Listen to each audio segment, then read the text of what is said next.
à toutes et à tous, nous sommes en 2050. Bienvenue dans ce podcast où nous traitons de l'actualité du jour. Figurez-vous qu'en ce début d'année, la technologie nous réserve encore des surprises, notamment dans la manière dont on préserve et transmet nos souvenirs. Absolument. On assiste à une véritable révolution. Prenons Memory Cloud, par exemple. Oui. Cette start-up française propose de créer un double holographique de soi-même Ah oui? pour partager ses histoires de vie de manière interactive. C'est vrai, on pourrait discuter avec l'hologramme de grand-mère et revivre ses souvenirs comme si elle était encore parmi nous. Exactement. Ça soulève tout de même des questions, n'est-ce pas? L'émotion est-elle vraiment la même face à un hologramme, Pic? C'est une question pertinente. Oui. On peut se demander si cette technologie ne risque pas de créer une forme de dépendance affective à un passé numérique au détriment des relations réelles. Oui. D'ailleurs, certains psychologues s'inquiètent déjà de l'impact de ces doubles virtuels sur le processus de deuil. Eh oui, c'est intéressant ça. Oui. Et puis, il y a aussi la question de l'authenticité. Oui. Comment savoir si l'hologramme reflète fidèlement la personne? Est-ce qu'on ne risque pas de tomber dans une forme de storytelling idéalisé où les mauvais souvenirs seraient effacés? Tout à fait, on touche ici aux limites de la représentation du réel Oui. et à la manipulation potentielle des souvenirs. En parlant de souvenirs, saviez-vous qu'à Neo-Tokyo, un musée entièrement dédié aux souvenirs numériques vient d'ouvrir ses portes? Ah oui, le fameux musée de Neo-Tokyo. Oui. J'ai lu un article fascinant sur le sujet. Dites-moi plus. Apparemment, il propose une expérience immersive totale dans les mémoires collectives de différentes époques. Ah oui. On pourrait ainsi revivre le premier pas sur la Lune ou assister à la chute du mur de Berlin, le tout en réalité virtuelle. C'est assez bluffant. Oui. Mais comment s'assurer que ces reconstitutions numériques soient fidèles à la réalité? On sait bien que l'histoire est souvent écrite par les vainqueurs. Qui décide de ce qui est digne d'être conservé dans ce musée? C'est une excellente question. Hmm. On peut se demander s'il ne s'agit pas d'une nouvelle forme de propagande Oui.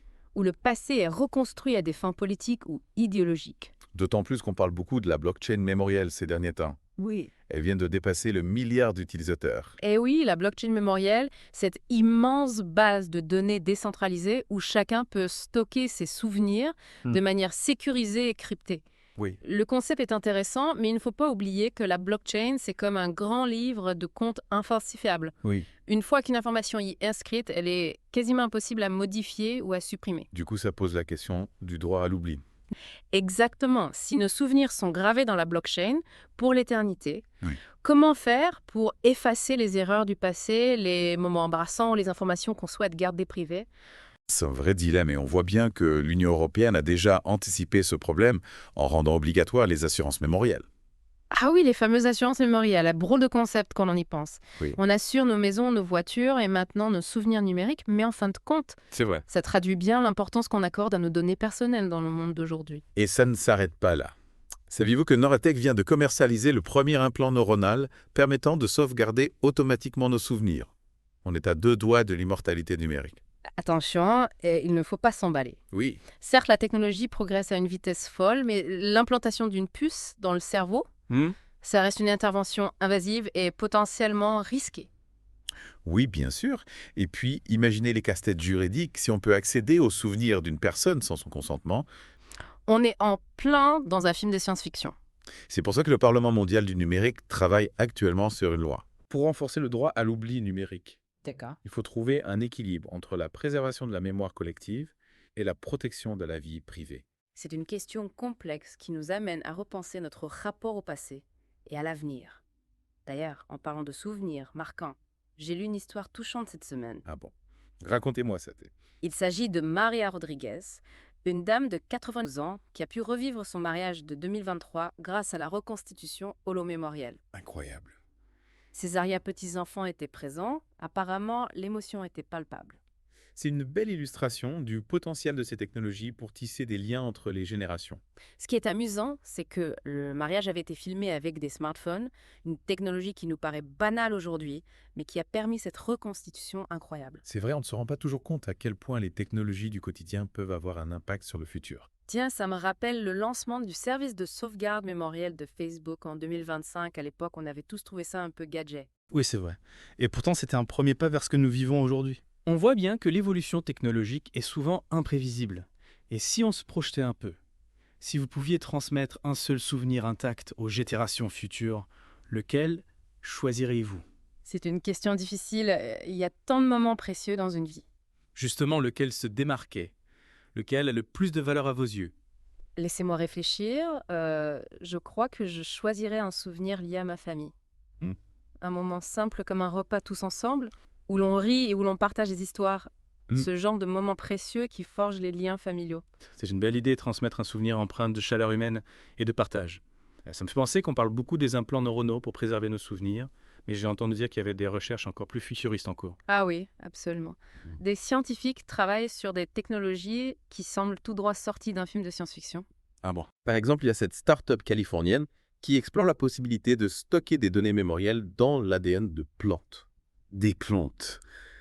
Car, vous voulez dire, on pourrait avoir un arbre généalogique au sens littéral du terme porco. En quelque sorte, ils appellent ça des bioarchives mémorielles. D'accord. L'idée est de modifier l'ADN de certaines plantes, comme les séquoias, pour qu'ils puissent encoder des données numériques. Des séquoias millénaires qui portent en eux nos souvenirs, c'est assez poétique finalement. Mais est-ce que c'est vraiment réalisable? C'est encore au stade expérimental? Oui. Mais les premiers résultats sont prometteurs. Bien sûr, cela soulève de nombreuses questions éthiques et techniques. Effectivement, manipuler le vivant pour stocker des données, c'est un sujet sensible. Et puis, imaginez si ces arbres tombaient entre de mauvaises mains. Nos souvenirs les plus intimes pourraient être divulgués. C'est vrai, la sécurité des données serait un enjeu crucial. Mais d'un autre côté, pensez à la pérennité.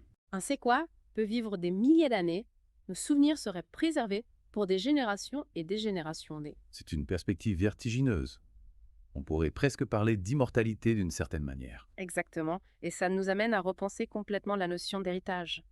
On ne transmettrait plus seulement des biens matériels, mais aussi des fragments de notre vécu, de notre mémoire. C'est fascinant de voir comment la technologie nous pousse à réinventer notre rapport au passé, au présent et à l'avenir. On est en train de vivre une véritable révolution dans la manière dont on perçoit la mémoire et la transmission du savoir. C'est une période passionnante, pleine de promesses et de défis. Il est crucial de rester vigilant face aux dérives possibles, Oui, mais aussi de saisir les opportunités incroyables qui s'offrent à nous. tout à fait d'accord. Qui sait ce que l'avenir nous réserve?